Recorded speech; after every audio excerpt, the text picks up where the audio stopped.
นี่ข้าวคั่วใหม่นี่โอ้เพิ่นผักคักได้เฮ็ดจังได๋กินข้าวคั่วเห็นนะคอนถ้าพ่อคอนมันเห็นหรอหรือนะเออเอ้ยนะตาย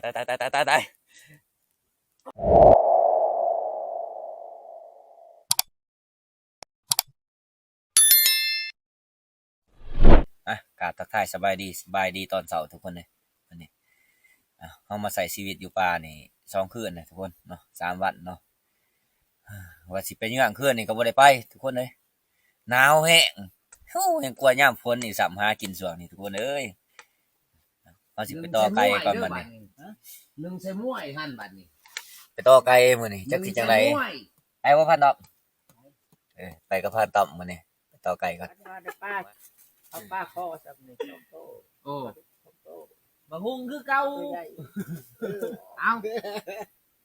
เห็นบ่ข่อยได้อันน่ะเขียวฮะหมูเขียวรอบนี้ก็ได้กินตำบักฮุงและหมูนี่ทุกคนเลยปานมันบักเตกเน่าเจียวไม่ไหวมีแต่บักฮุงแล้วเน่า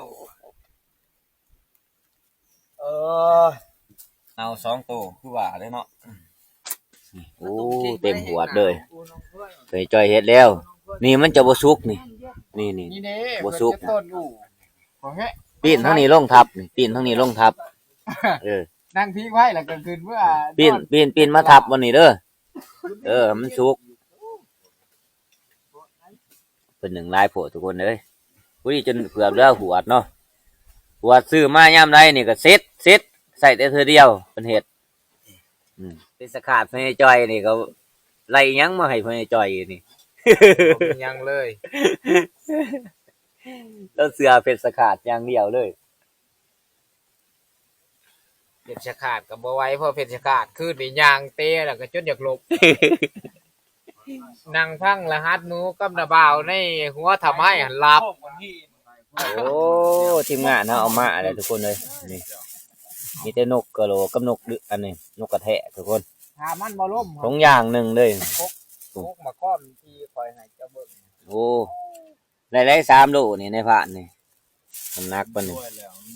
ของคนป้าหอยคนกันนำว่าจำพันมันตีขึ้นเหรอมวยหอยจำพันไม่ถึงตีขึ้น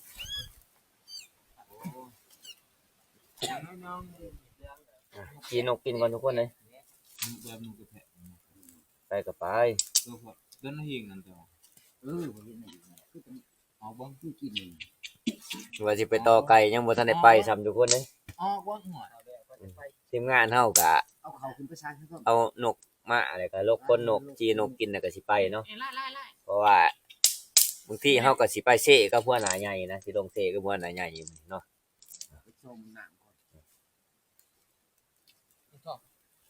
ไปชายโลดไปบ่ผ่านตอบ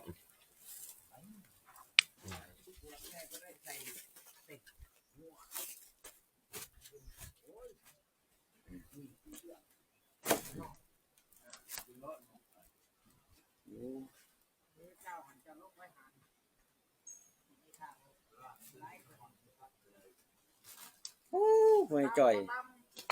เฮ็ดแล้วพญจ่อยเฮ็ดแล้วพูดน้ำเบิด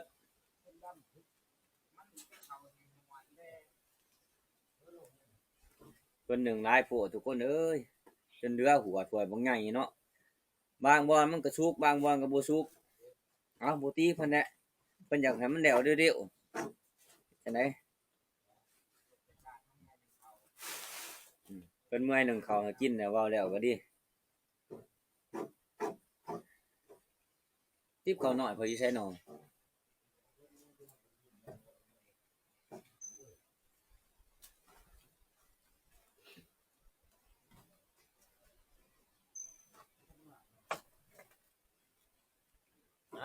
ข้าวกันบัดนี้และจีนกนี่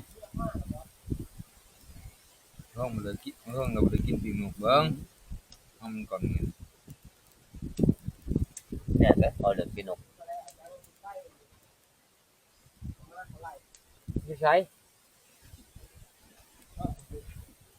โอ้เท่านั้นเป็นไรมันเหยียบเพราะโอ้เขาหมอเหมือนกันโอ้มันอยู่ทางนี้ตอนนี้ชุบนี่แหละมันถือแหวเข้าบ้าน มันเหยียบแหบเพราะว่าหมูหนานี่มันอยู่จ่ายนี่เบิดปีคนยิ่งปีกายเรือนนี่แต่ว่าน่ะได้บอกเตยก่อนตัวแอลละ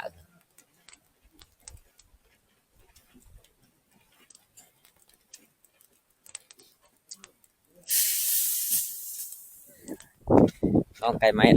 ทุกคนเลยหาต่อแถวไก่นี่แหละขานไปไก่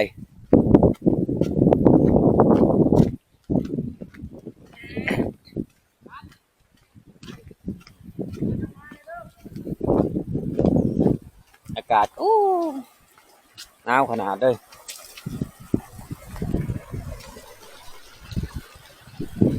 ห้อยไก่เคียวของเสาเองทุกคนเลยนี่แต่ว่าในผ่านกับสี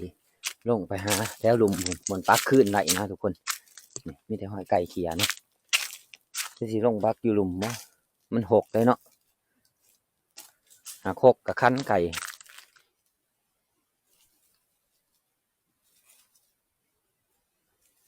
แข็งขนาดบริต่อไก่เพิ่งหน่อยไหนนี่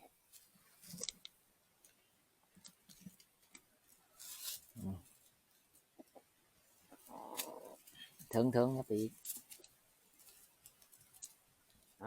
ก็คือคืนเฮานี่เฮาใส่2 สัตว์มาทุกคนตัวนั้นเฮารัดมันเนาะ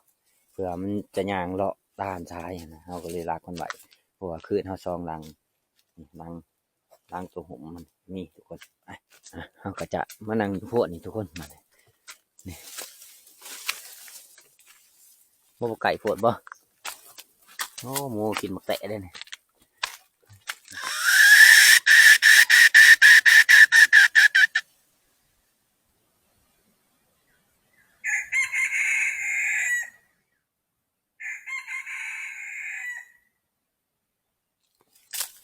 บอกเขามาสั่นทุกคนเลยลมแห้งโพด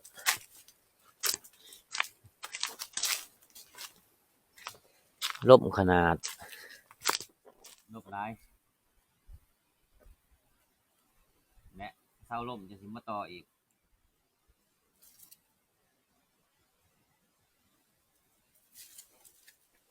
ไปกลับทับเขาคือเก่าทุกคนเลยล่มก็ล่มขนาดทุกคนเลยจะมันล่มหากินกันยากช่วงนี้ล่มแห้งโพดห้ามพ้นยังว่ามันบ่ได้คอยลบเลยคนเลยฝนตกก็จริงเนาะที่ล่มไปใช้กับบัวไหลถ้าเฮาออกลาดออกยังหาเพาะนี่ก็ซ้ำไรมันไปได้ลมแนวนี่ทุกคนมีแต่ยางเดียวก็ขึ้นนั่งพกยางเดียวยังสิได้ทับมันน้ำเปิด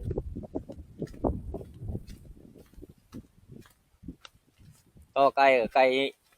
กับพวกเขาไก่ต่อเฮากับคันอยู่ไก่ต่อเฮาแต่ว่าไก่ป่ามันบ่มามันล่มแห้งโพดนี่กำลังมาหอดเทียงมันนี่สามารถเฮ็ดเป็นดาวบาทนี่2 4 6 8มีแตนกกระโหลกจังไหนหอดใส่คืนนี่หอดหินหยะโอ้พอยัง10 กิโลพอบอกว่าไป10กิโลอ๋อพอชัดทับบ่ได้ทับชัดใหญ่เพิ่นก็พอได้จังไหนคือบ่ให้พวกหน้าเพิ่นเขาทับแตกบึ้นไปหาเพิ่นเด้ว่าใหม่พวกทับใหญ่พวกคั่วใหม่นี่โอ้เพิ่นผักไก่เฮ็ดจังได๋กินพวกคั่วลาบบ่ห้วยคักไดตั้งดีๆได้หม้อหั่นเลยปลาซิวได้กินได้ลาบเฮานี่เอาเบิดในโตนกนี่ก็นี่แหละหัวมันนี่แหละทุกคนเลยขาดบ่ไหลคือหัวมันนี่โตนกมีแต่หัวบ่มีตาแซ่หัว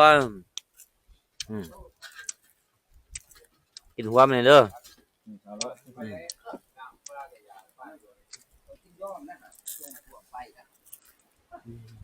ไปนี่เอาปลามาจีที่แท้แล้วเขายังหึดใส่ปลาช่องตัวไปยังไปตั้งโตใหม่อยู่เซ่จะคือเห็นในเป็นหยังในพระเจ้าบ่เห็นบ่เขาแต่งโตมาส่งกันฮะโอ้ยได้โอ้ย กุ้งใจมีแต่ว่าโอ้หมักลายกินหยังเด้ว่าแต่แท้ๆกินฮอดเมียนี่ ข่อยบ่เป็นหยังดอกข่อยมันเฒ่ามันโอแล้วเจ้าแลยังหนุ่มยังเนาะมาทุกคนข้าวเช้านำกันนี่ข้าวเฮาก็นี่แหละลาบนกทุกคนเลยเนาะ ขาหลังมันสิทางมันก่อนสอดกับแกคือยังอื่นผมบ่ล่ะ คักเลยลาบนกนี่ บ่กุ้ยบ่ยังเนาะ เป็นงูเป็นผ่านนี่ หน่วยไหม หนวดเนาะน่ากินบ่ประมาณเลยใจมากใจมันมาก พ่อเราไปต่อไก่ก็เพิ่นไก่บ่เข้า เพราะว่า ก็ทีมงานแต่ละเทื่อก็เคยหลบบ่มงเลย โอ้ปัตตมาชูเป็นลูกเกิดกว่าแต่ตัวนึงหน่อยใครก็ขอให้คุณไปโพกเลยเดี๋ยวไปกับมันไปโพก ไปกินนั่นปากเสียงขาวไว้เนาะ มาขึ้นเลือดปักย่างเถอะวะย่างเนี่ยเอาไปต้องปล่อยมาแน่กระเชียนยังห่อชมบ่พอสังเกตลูกสาวบ่แล้วจะดาดดังหัวมึงเป็นหัวดังมันเพิ่งว่าดาดลงเองวะ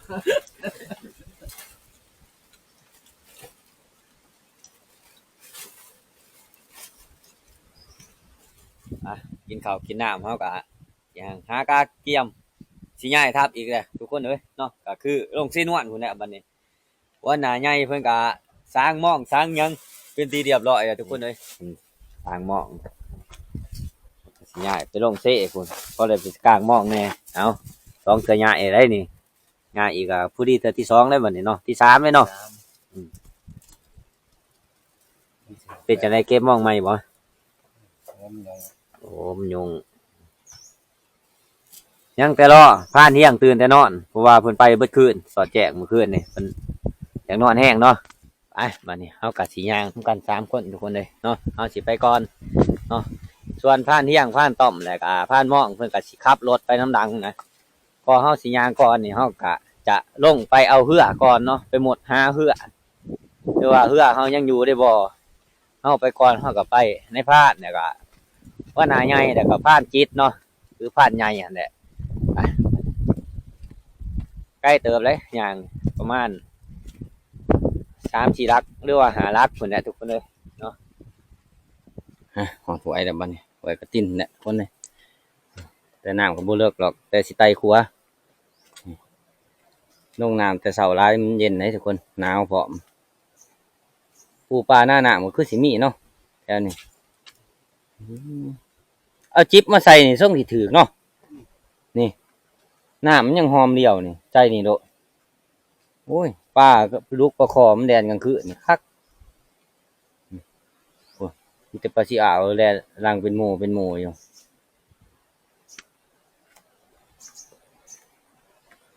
ส่วนมากเนี่ยคนนี่สิไต่ขัวหลายกว่า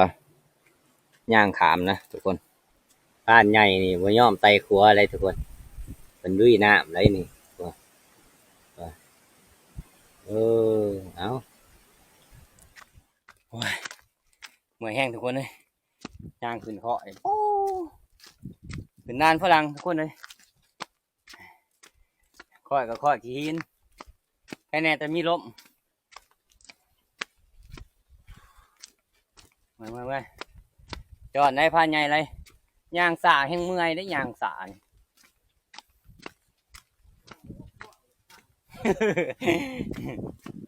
อันย่างไว้มันบ่เมื่อยมันห่อทับแล้วเขาก็ได้พักผ่อนไว้ดิ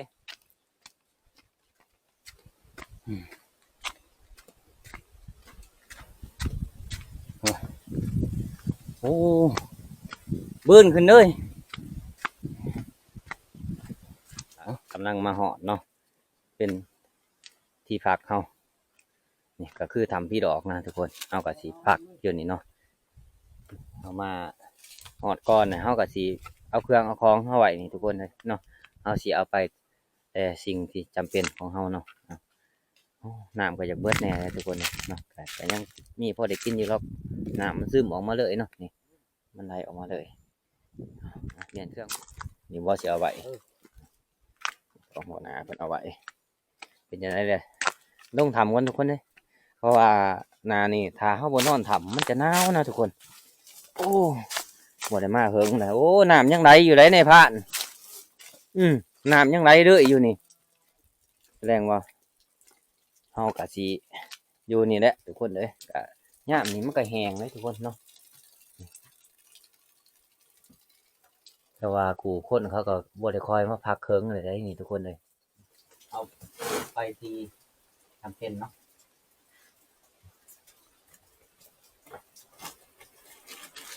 เขาเอา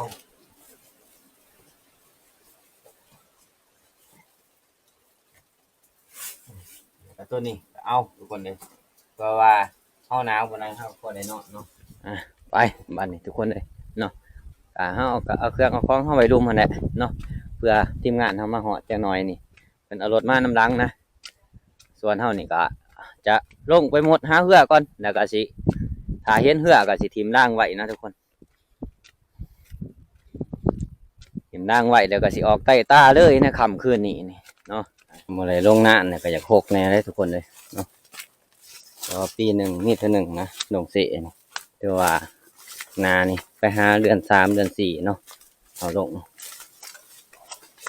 ถ้าว่าฝนตกมาเนี่ยเฮาก็บ่ได้คอยลงทุกคนเลยเนาะเพราะว่าน้ำมันหลายใช้แต่ทางลงเฮาแม่นพี่บ่จนดื่มทางลงทุกคนเลยเป็นจะได้กำลังลงหอดเสะเลยโอ้ดูเสะแห้งลมแห้งบาดนี่ว่าสิโป๊บลมมาถือลมอีกไรนี่ส่งสีน้ำลายวะ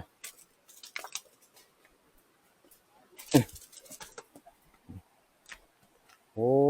น้ำลายเติบนี่แหละก็คือเซนวนทุกคนเลย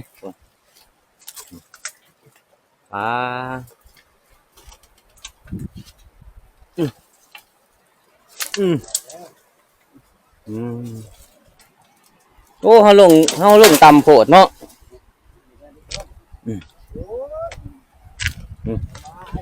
เซนวนเรียบร้อยทุกคนเลยเอายังสิไปมวนหาเหืออีกอยู่พุ่นว่างเถิงพุ่นที่เหือนี่ก็คือน้ำทางมาอะไรทุกคนเลยเนาะน้ำทางมาอะไรเอาโอ้มีหัวเบ็ด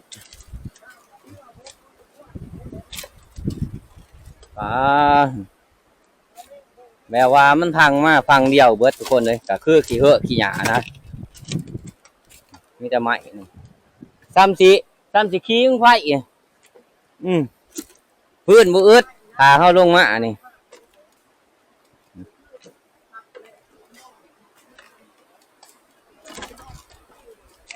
นี่ทับห้อยอยู่นี่มาแต่ละเทือกับทับห้อยอยู่นี่แหละทุกคนเลยนี่ก็กำลังหอดทับเก่าห้องทุกคนเลยเนาะคือนี่แหละเอามาแต่ละเทือห้ากับพักตัวนี้ทุกคนเลยเนาะก็คือหางวังโพดทุกคนเลยเนาะอยู่เทิงนี่ก็วังโพดทุกคนก็คือแค่หางวังโพดน้ำกะยังคุณอยู่นี่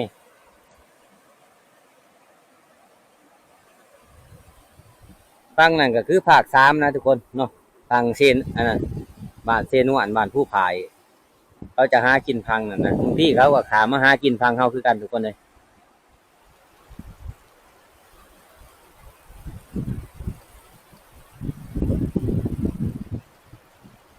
เอา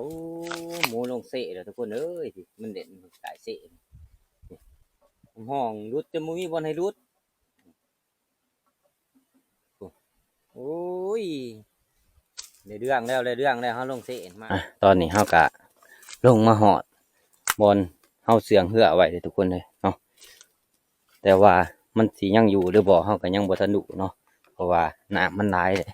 น้ำฝนทุกคนนี่น้ำขึ้นมาเทิงพี่น้ำมันก็ยังคุณอยู่ทุกคนเลยเนาะจักสิถือบ่ถือถิ่มด่างเขาก็ดีมันจะเป็นหวยเหย้าไปเลยนะทุกคนตอนนี้เขาก็จะลงหมดหาเบิ่งเหือเลยทุกคนจักสิเห็นบ่เห็นจักสิพอบ่พอเนาะทานหาบัดเห็นนะคอน คันพ่อค้อนมันเห็นหลดเรือ อ๋อทำไมเย็นเ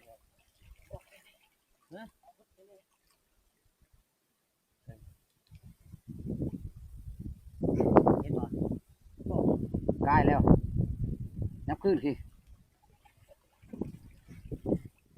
อันนั้นก็ถอยลงหลังไปคุณอีกอันนี้ยังบ่เห็นก่อน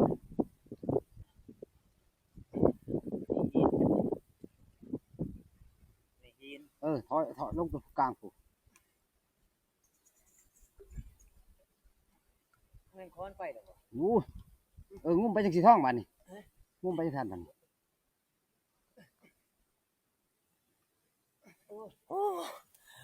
มุดเอาเหือหนาวแห้งทุกคนเลยมุดบ่ได้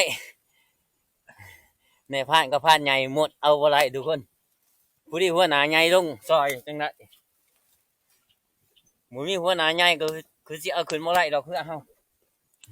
ก็ใครแน่ไหล2ลำทุกคนเลยหนาวหนาวตายความมันหนาวแห้งทุกคนเลยจนอยากหากล่มออกเจ็บเบิดขมับเลี้ยวเบิ่งขี้หินนี่เลี้ยวเบิ่งน้ำนี่เป็นแบบเวียนเลยนะทุกคนจนสุมไฟชิงความมันหนาวแห้งเอ้าพุ่นน่ะชิงไฟมันอุ่นๆก่อนจังสิเลยเดินทางต่อเนาะก็คือถิ่มล่างเฮาเนี่ยถิ่มล่างเฮาแล้วจังจะออกใต้ตาเลยทุกคนเป็นจังได๋แค่นี้ล่ะบ่ ให้แน่แล้วบางอย่างนี่สิขี่สิหา โอ้ แอวกับปวดเพราะแอวจะคิ้วขึ้นเลย มันหนาวแห้ง เอา ไป น้องเพื่อเฮาบัดนี้กำลังเศร้าหนาวทุกคนเอ้ยตัวหน้าเพิ่นก็สาน้ำเพื่อขึ้นจิกเพื่อมันหัวเนาะกำลังสิเริ่มไปพุ่นแหละไปถิ่มล่างเฮาบัดนี้ถิ่มล่างเฮาแล้วก็สิไปพุ่นแหละต่อเนาะถิ่มล่างแล้วเนาะฟังเบิ่งเนาะฝากประกาศมันเพื่อก็หัวร้ายแล้วเพราะว่ามันหลายปีแล้วทุกคน7 ปี8 ปีไล่แล้วบ่จักนี่ทางพุ่นก็หัวเอาตาเอาไปนับพุ่นแหละพุ่นเด้หัวมาแต่ถ่ายพุ่นมันจิกพุ่นเด้บัดนั้นเฮาก็เอาขี้ซี่มาลาดอีกเพิ่มอีกจังหน่อย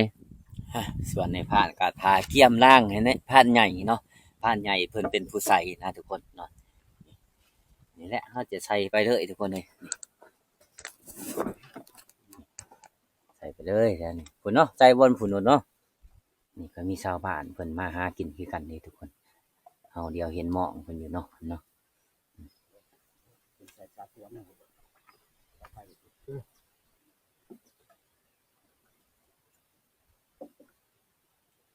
ชาวบ้านเพิ่นก็แม่นภาค3นะทุกคนก็คือขึ้นกับแขวงสะหวรรณเขตเนาะนี่เพิ่นมาหากินร่วมกันว่าซะก็คือภาคนี้ภาคฟังเมืองนี่ก็คืออันนั้นพี่น้องพวกเฮาชาวสะหวรรณเขตเพิ่นมาหากินนี่คนละภาคอันนี้ก็คือภาคพวกเฮาทุกคนเลยภาคนี้แข้งสารวัตรภาคนี้เนาะ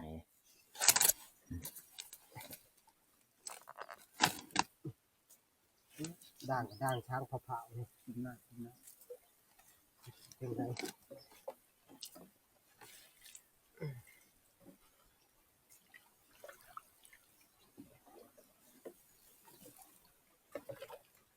ย่างมาจิ้มแปด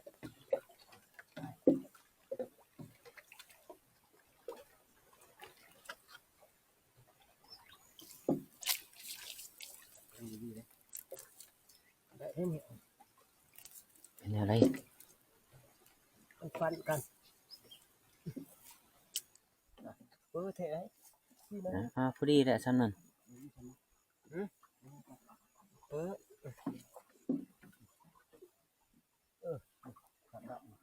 ยิงกันเลยแบบนี้ เอา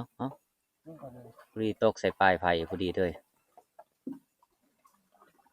มันอยู่ป้ากันอยู่ใบไผ่นั่น เอาผ่านใหญ่หมดอีเด้อมืออื่นเด้อ โอ้ย อันนี้พอดีอย่าเคียงได้